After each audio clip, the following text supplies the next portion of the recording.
एक साहूकार था, उसके 7 बेटे थे और एक बेटी थी। तो बेटी पियर आई थी तो हुई का व्रत पड़ा। वो कहने लगी घर में मिट्टी ख़त्म हो गई है, तुम लोग जाके ना मिट्टी ले आओ। तो सारी बहुएं और लड़की मिट्टी लेने चली गई। तो मिट्टी खोद के मिट्टी ला रही थी, तो जो बेटी थी उसके हाथ से वहाँ एक स्याऊ थी, उसका एक बच्चा मर गया। स्याऊ माता को बड़ा गुस्सा आया। उसने कहा तूने मेरा बच्चा मारा है, मैं तेरी कोख बांध दूँगी। वो कह गई मेरी कोख मत बांध, गड़बड़ हो जाएगी, बस मेरी सास भी गुस्सा करेगी, मेरी माँ भी गुस्सा करेगी। उस अपनी बोली ना कोख तो मैं बांधूँगी। तो वो कहने लगे अपनी भाभियों से कि मेरी जगह तुम कोख बंधवा लो। वो कहेंगे हम तो नहीं बंधवाते। नहीं, जो छोटी भाभी थी उसको लगा सासू जी गुस्सा करेंगी, तो वो कहेंगे चाहे इसके बजाय तुम मेरी कोख बांध दे। उसने अपनी कोख बंधवा ली। फिर क्या हुआ, वो तो अपने ससुराल चली गई लड़की। तो अब क्या हुआ, उसके बच्चे होते और होते ही 7 दिन के अंदर अंदर ख़त्म हो जाते। उसके इस तरह से उसके 7 लड़के हुए। अब वो रोए बेचारी, उसका एक भी बच्चा नहीं बचा। उसने फिर एक दिन पंडिताइन को बुलाया। उसने कहा क्या बात है, ये मेरे क्यों नहीं बच्चे बचते। वो कहने लगी तेरे को ना पंडिताइन जरा बढ़िया वाली थी। उसने कहा स्याऊ माता का श्राप है तेरे को, उसने तेरी कोख बांध रखी है, इसलिए तेरे बच्चे नहीं बचते, 7 दिन के अंदर चले जाते हैं। बोली मैं क्या करूँ। कहने लगी सुरभि गाय जो है वो उसकी सहेली है बड़ी पक्की, तो कहने लगी तू उसकी सेवा कर तो शायद तेरी प्रॉब्लम का निस्तारा हो जाए। उसने कहा ठीक है। अब वो बाकी बहुएं तो लड़ने मरने में लगी रहती थी आपस में। वो सवेरे सवेरे 4 बजे उठती और जाकर वहाँ गौशाला में सुरभि गाय की सब सफाई वगैरह करती, सब उसकी कुट्टी वगैरह काट देती, सारा गोबर वगैरह हटा देती, वहाँ से खूब सफाई कर देती। गाय जो थी उसने देखा कि अरे मेरा तो साफ सुथरा एकदम बहुत साफ सुथरा है, उसे कौन कर गया, रोज़ तो ऐसे ही गंदा पड़ा होता है। दूसरे दिन देखा तो फिर ऐसे ही साफ मिला, तीसरे दिन देखा फिर ऐसे ही साफ मिला। उसने कहा अब मैं छुप के देखूंगी कौन आके मेरी ऐसी सेवा कर रहा है। चौथे दिन थी वो चुपचाप बैठी रही और सोई नहीं और जगती रही। साहूकार की बहू आई छोटी वाली और उसने क्या करा, उसकी सफाई करने लगी। कहेंगी तू कौन है, तेरे को क्या चाहिए, तू मेरी इतनी सेवा कर रही है। कहेंगी सच बोलूँ तो मैं साहूकार की छोटी बहू हूँ और मेरी कोख जो है स्याऊ माता ने बांध रखी है और मैं आपसे कोख बंद अपनी खुलवाने के लिए आई हूँ, आप किसी तरह से मेरी वो कर दो। वो आपकी बहुत अच्छी सहेली है। वो आपकी बहुत अच्छी सहेली है। उसने कहा ठीक है। वो कहेंगे अच्छा तू फलाने दिन आ जाइयो। उसने उसे बुला लिया, अपनी सास से विदा लेके वो चल पड़ी बेटे, चल पड़ी। वो धूप बहुत तेज़ थी, दोनों वो चलते चलते थक गई और पेड़ के नीचे जाके बैठ गई। उसको तो नींद आ गई सुरभि गाय को तो, और वो जगती रही। उसने क्या देखा, एक वो आ रहा है सांप। तो पेड़ के ऊपर एक घोंसला था, उसमें गरुड़ के बच्चे थे।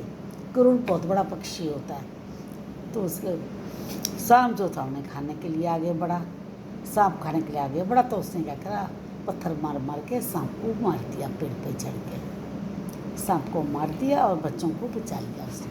तो उसके खून लग गया, उसे मारा था तो इतना वो वापस आई गरुड़नी, कहने लगी अरे तूने मेरे बच्चे मार दिए क्या। वो उसको चोंचे मारने लगी।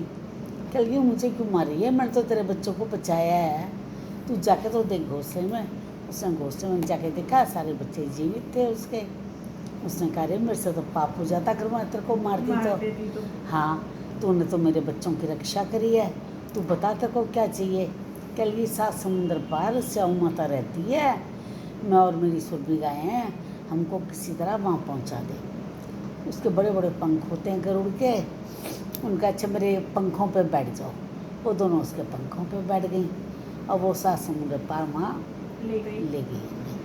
जब ले गई तो कहने लगी अरे बड़ी खुश हुई स्याऊ माता कहने रे बड़े दिनों में तू आई और कल क्या क्या करूँ, बस निकलना ही नहीं हुआ घर से। तो कहने लगी कि फिर क्या, ये कौन है? कि तेरी सेवा के लिए लेकर आई हूँ, तो अकेली रहती ना इधर, तेरी सेवा कर देगी, घर का काम काज कर देगी। कहेंगे अच्छा। कहेंगे मेरा सिर भी बड़ा गंदा हो रहा है, कहेंगे तेरे सर में तेल भी लगा के कंघी वगैरह करके तो अच्छे से वो कर देगी, तैयार कर देगी। वो सारे घर का काम करती है, उसका वैसा करके वो दोनों बहनें बातें करती हैं, उसके सर में तेल लगा देती, कंघी काट देती, सब साफ सफाई करती, वो बड़ी खुश है, उसको भी सर में चैन मिला बहुत। कहने लगी तू तो मेरी बड़ी सेवा कर रही है, और बता तेरे को क्या चाहिए? बोली तेरे ना 7 बेटे होंगे। कहेंगे 7 बेटे कहाँ होंगे, मेरे तो एक भी बेटा नहीं है, मेरे तो पैदा होते ही बच्चे मर जाते हैं। बोली ऐसा कैसे? बोली वरदान दो पहले तो मैं बताऊँ। कह लगी वरदान देती हूँ। कह लगी पक्का वरदान दो, मैं वो ना हो, झूठा ना हो। कह लगी अगर मेरा वरदान झूठा हो तो मैं धोबी के कुंड पे कंकरी बन जाऊँ। तो फिर उसने बताया, कहती आपने मेरी कोख बांध दी थी ऐसे ऐसे, और मेरी ननद से आपका बच्चा मर गया था, और मैंने अपनी कोख बनवा ली, और मेरे बच्चे नहीं हैं अब। कहेंगे है तूने तो मेरे को ठग लिया। हाँ। कहेंगी मेरे को नहीं पता था तू इतनी चालाक है। कहेंगी क्या करूँ मैं, आपके सिवा किसके पास जाऊँ? उसने कहा ठीक है। तो वो जो थी उसने उसकी कोख खोल दी। अब दोनों जो थी वैसे ही गरुड़ को याद करा, वो आ गई गरुड़ी जो थी, और उन दोनों को ले आई वापस, ले आई, घर आ गई वो वापस। तो हुई का दिन आया, जेठानियाँ वगैरह कहने लगी अरे जल्दी जल्दी काम ख़त्म कर लो, फिर छोटी जो है रोना धोना शुरू कर देगी। हाँ, ये जल्दी जल्दी अपना काम ख़त्म कर लो।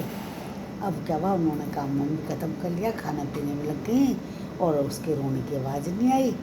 अपने बच्चों को कहा जाके देखा चाची रोई क्यों नहीं? चाची रोई क्यों नहीं? तो बच्चे गए, कहने लगे वहाँ तो रौनक मेला लगा हुआ है, खूब पकवान बन रहे हैं। 7 बेटे हैं, 7 बहुएँ हैं, कोई घड़े के ऊपर वही बांध रहा है, कोई परात में मांग रहा है, कोई दीवार पे कर रहा है। कहने लगे वहाँ तो बहुत रौनक हो रही है, खूब कढ़ाइयाँ चढ़ रही हैं, ये कैसे हुआ? वो सारी की सारी ऊपर भागी गई। ऊपर भागी गई तो उन्होंने देखा, बोले ये क्या कमाल हुआ, ये क्या चमत्कार हुआ कि वो 7 बेटे जो गए थे वो सारे वापस कर दिए उसने कहा ऐसे ऐसे श्याम माता को मैंने खुश कर लिया, और वो मेरे पर प्रसन्न हो गई, और उन्होंने मुझे वरदान दिया, और मेरे 7 बेटे आ गए जैसे भगवान। गिलास में अभी एक और कहानी है ना ये बोलना जैसे श्याम माता उस पर प्रसन्न हुई, ऐसे हर किसी पर प्रसन्न हो। एक गणेश जी महाराज थे, वो छोटी सी कुलिया होती है ना, छोटा सा बच्चों का मटका, उसमें दूध लिए घूम रहे थे, और चुटकी में चावल थे। अरे कोई मेरी खीर बना दो, अरे मेरी कोई खीर बना दो। जिसको कहें वही मना करते, जिसको कहे वही इतने से दूध की और इतने से चावलों की क्या खीर बनती है, अरे बना दो कोई। तो एक बुढ़िया आई, कहने लगी क्या बात है? कहने लगी मेरी खीर बना दो। बोले ला मैं बनाऊँ तेरी खीर। तो कहने लगे दूध मेरे पास है। बोले अच्छा टोकना लिया तू। अंदर से टोकना लाई, उन्होंने पलटा, वो टोकना जो था भर गया दूध का, ऐसी चावल की परात भर गई। उसने क्या करा, खीर चढ़ा दी।